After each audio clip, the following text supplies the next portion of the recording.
Guys, welcome to Chris Ryan Golf. We're at the Belfry again today. We're at the National Golf Academy, and as you can see, we're in the tightest fitting centre. And we're going to do a video today on a sort of drill or an exercise that I want you all to try.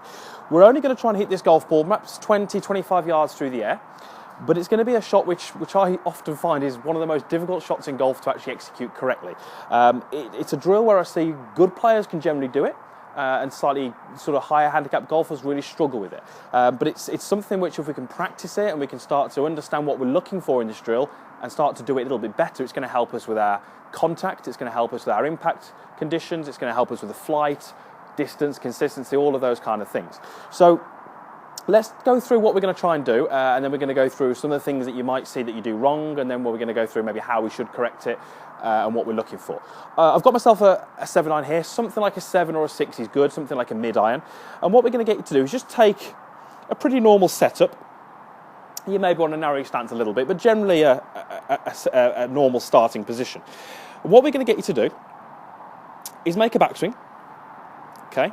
As we change direction, we want to just create a little bit of lag in that golf club, so the lead wrist starts to just flex and flatten out a little bit here, okay? And then we want to hold that position right the way through to impact. As we return to impact, we're going to have the handle a little bit forwards. We're going to strike the ball and then the ground, and we're going to use our pivot and our turn to go all the way through to here. And we want to feel that we finish this golf swing with the arms straight, the elbows pretty close together, and the golf club hasn't passed my lead arm. Okay. You'll also notice that I've got a little bit of rotation here towards the target, and my back heel has lifted up a little bit. Now, this ball, as I say, we only want it to go about 20 yards through the air. The key thing here is to make a nice solid contact, ball then ground. In this case, it's the mat, but obviously if you're doing it off turf, it would be the turf.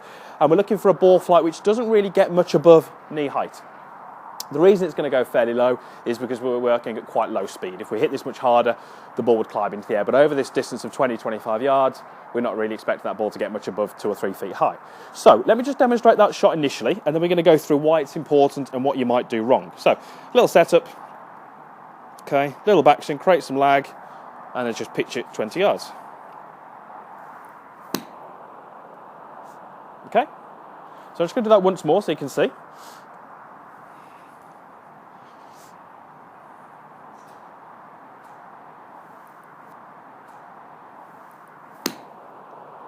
Okay, so both of those had a very similar ball flight, only about 2 or 3 feet high, landed around about 25 yards or so, and that felt a pretty good solid contact. So what's that doing for us? Well, it's really starting to get us to understand our impact conditions, where we're trying to get the handle forwards, we're trying to keep the right wrist a little bit bent, we're trying to create a flat left wrist, a little bit of weight on the lead side, and we're really trying to feel that we hit this ball with the pivot of the body rather than the hands and the arms. Okay. Now, when I demonstrate this shot to my clients, it generally looks relatively easy. It's going about 20 yards, it's not going very high, it's going pretty straight. What do I see when people have a go? Well, what I will often see is a couple of little things. This is very, very common. Okay, so you can really see here how the club has definitely overtaken my left arm. Okay, the one before was more in this position here. I don't know if you can hear the contact there, but that was definitely a ground and then ball contact, okay? And that's generally us losing this flex or this bend in that right wrist far too early into that golf shot, causing the club to bottom out too early in here, okay? Some of the other shots that I see would be ones where this happens. Okay, so you can see here how the elbows are definitely apart. We're not keeping those arms straight, and that's generally through a lack of rotation or a poor pivot through the golf ball, okay? So what are we looking to try and achieve from this shot? Well, if we can start to generate some better positions and some better impact conditions over this distance of 20 yards, that's going to leave us in a good position, you know, when we make our fuller golf swing. When we make our full swing, what we would generally find is that at impact with an iron, we'd be looking for the lead arm to be a little bit out in front of the golf club, okay? So you can see that there, that my lead arm is slightly ahead of the golf club. Certainly the club head hasn't passed my lead arm at this point, okay? The lead arm and the golf club would probably form a straight line, maybe a foot, 18 inches post-impact.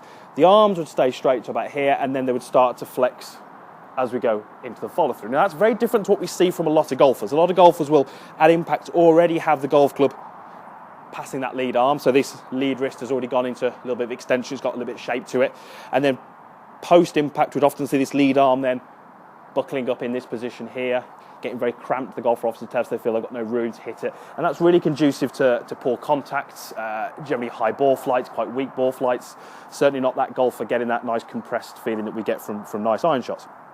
So, unfortunately, the reality of this is, if we can't get a golfer doing it correctly over 20 yards, we're probably going to struggle to get them to do it when they're making a full swing speed at 70, 80 miles an hour on the golf course. So, it's something which I see a lot of golfers struggle with. If we can start to develop this better motion here, where we can create these looks to our golf swing and create a nice solid strike, we're going to be much, much better in our full swing. So just do one more of the correct way. Take a nice little setup. So the idea would be we make a backswing. When we change direction, we add a little bit of lag into the golf club.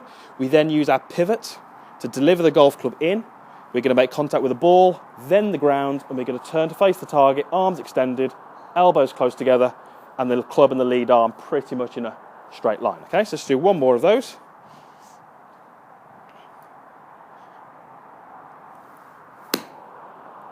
Okay, and again, pretty good, nice and low, 25 yards through the air, and that felt pretty good. Okay, so 20 yards, it's a difficult shot. Okay, I would say that's one of the hardest 20-yard shots in golf. Okay, most people would believe they can do it.